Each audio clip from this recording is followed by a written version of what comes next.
Hey, good morning. Hey, good morning. How you doing? How you doing? Throw these headphones on here. All right.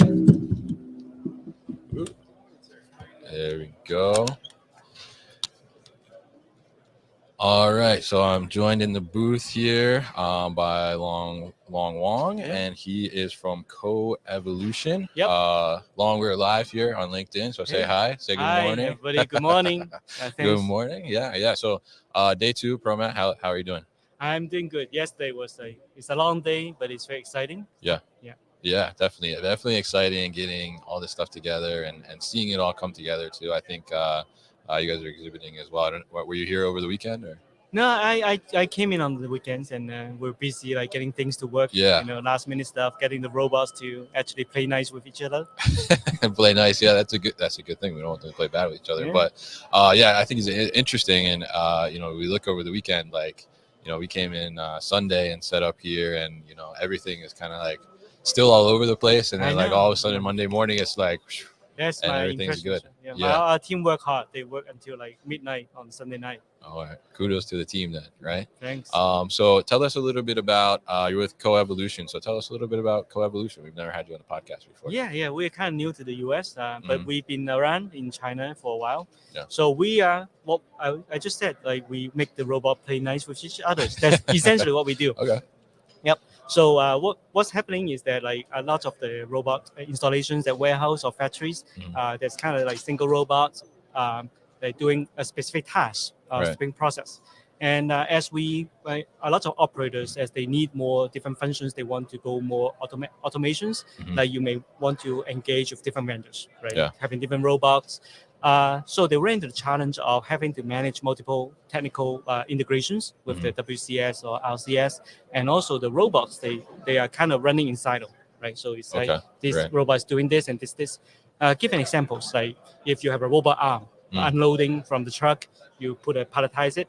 Yeah. After it's done, it has to first tell the upstream WMS or ERP, Right. and then to tell the pallet mover to come and to Yeah. move it out, right? Yeah. So what we do is to make them talk to each other. So we have one platform, Hmm. and we integrate with different kind of vendors, Okay. and then we have we have an algorithm Hmm. that can manage the robot, the fleet management. So we use our proprietary LCS to move the robot. So after the robot arm is about done, Hmm. we will already be managing the pallet mover to come near to Yeah. get ready to move it around. The same way as like e-commerce picking. For example, Mm. you have some really cool high bay picking robot. Right. Yeah. But then for it to move it around the warehouse to different stations, it's just lateral movement. You don't need you can combine it with like a lateral movement robot. Mm. And also in an omnichannel warehouse, you may have some loose picking, but you may also have some pallet picking Right. that you may want to use another type of robot to move the whole pallet or box or like rack around. Yeah. So what we can do is to to coordinate all this robot in the same site. Mm. So depending on orders, we move the right robots, like even like say cosmetics or like food it has expiry date requirements Yes. or batch Yeah. requirements. We can identify those and then move it, optimize those route. So the result is that you can have a more complex solutions, Hmm. automations that you can mix different robots and all happening at the same place. Okay. So that's we make robot play nice with each other. All right. So kind of like a robot babysitter, a little We are kind of like for some real right. Is we are like a God's eye on a Mhm. robot in Right. the warehouse or the factory. So we can optimize exactly which robot can do what Mhm. and what's the best way to go about it. Okay.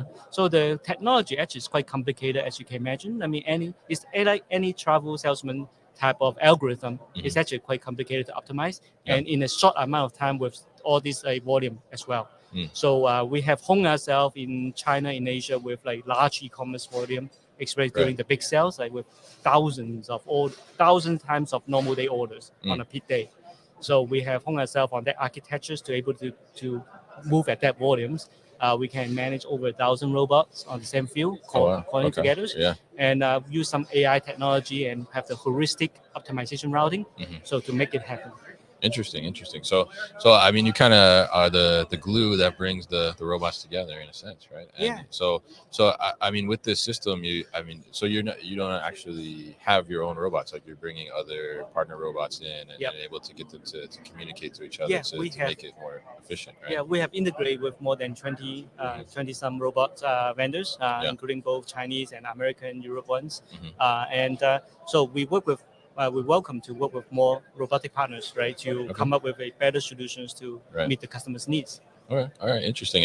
And you guys have a booth here. I think you're showing off how these robots are playing nice, like you said. Yeah. So if people are at ProMat and they come to your booth, what can they expect to see?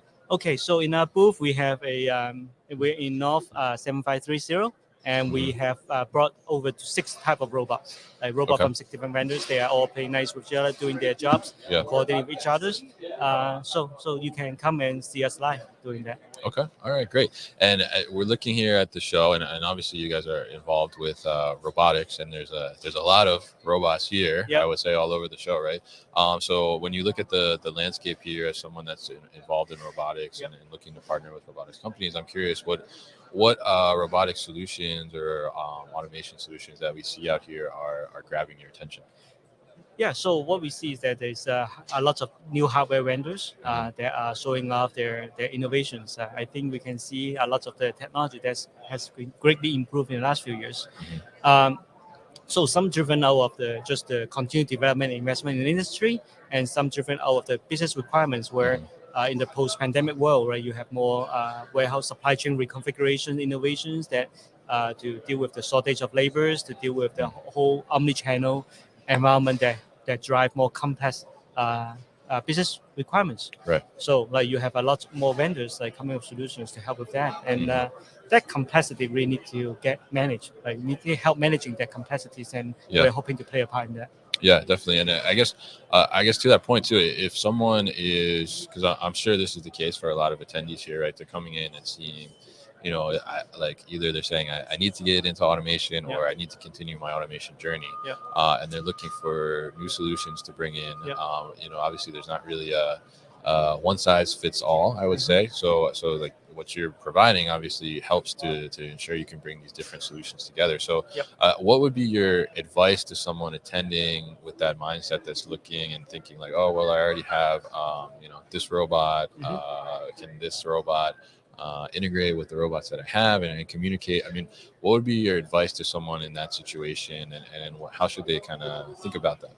Okay, so I think business as they continue to innovate and also as they grow, they will have new business challenges and different pain points. So I think it really depends on what's the priority for the companies. I understand that a lot of companies are maybe just getting into robotics, that they may are just looking for a specific kind of solutions or like scenario that they want to solve. Yeah. But I think it's also important to think long term as you scale. So we have clients that after an M&A, they may come up. They have like multiple systems legacy and also multiple like robot vendors in the warehouse that they come to us for help because they need a unified solutions. Right, otherwise the maintenance cost too high. And also like as you go into the hardware become more innovative, you may have new vendors coming up, you have new solutions coming up, and that may actually address different part of the problem. So we also have to think about how to bring this all together in a total roadmap. So I think while it's important to get started in whatever entrance that you are in, to just to get familiar and get into, because I think I always tell my team, ask my clients, like, do you think 10 years later would there be more robots in your factory and warehouse or less? I think everybody will answer yes, more, right? So it's important to get to know them. There's no point to brought them out the door. So get in, but also have to think about long term how this is going to play out. How is it going to be best for your investment? Because going to automation definitely is not a cheap venture. I mean, it's some investment, and so make sure you make the most money out of have better return on the investment, and software optimization can help. Yeah, absolutely, and that's great advice, I would say, for people that are coming here, because I think that's probably top of mind for a lot of people, especially just seeing the number of robots and automation solutions that are on the floor. So if people want to find out more about CoEvolution, how can they do that? Yeah, so we are here, obviously. Right. We can go to our LinkedIn page, our Twitter page to follow us, and email us, call us on the on our toll-free numbers or email us and Okay. get more information. All right, great. And we'll definitely put that information up after we finish up the live here so people can easily find it. So, Long, thank you so much for coming by the booth and joining me this morning on the live stream. Thank you for having us. Thank you. Yeah. Great to meet you. Good to meet you too.